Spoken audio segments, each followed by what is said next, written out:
Minnesota Vikings owner Ziggy Wilf says the best place for a new stadium is Ramsey County.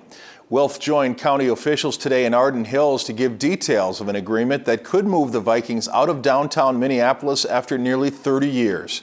Their plan calls for a retractable roof stadium that would cost a little more than $1 billion.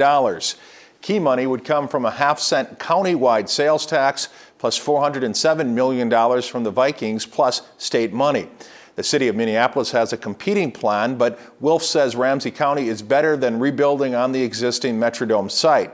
The site of the stadium would be the former Twin Cities Army ammunitions plant property in Arden Hills, about 10 miles from the Metrodome in Minneapolis, and would include parking for 21,000 vehicles.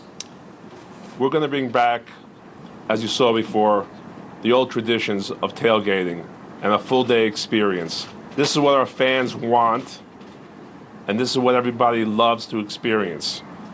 While we appreciate the proposal by the city of Minneapolis and the efforts of Hennepin County over the last several months, we believe we have selected the ideal site here in Arden Hills for a new stadium in Minnesota.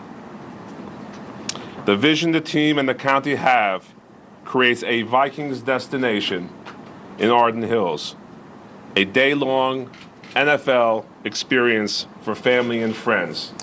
One hang-up could be millions in infrastructure costs. The team and the county say they shouldn't have to pay for road upgrades. But Governor Dayton says that legislation proposing a new stadium capped the state's contribution at $300 million and that any road improvements needed in Arden Hills would be subtracted from that amount.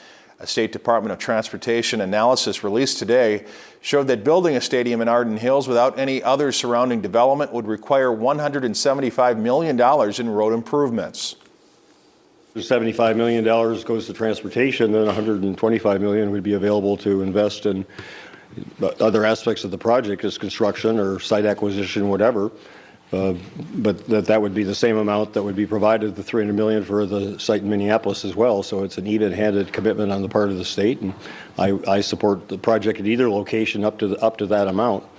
And then clearly, if one project is more expensive than the other, then the Vikings are going to have to make up that difference unless the local partner will.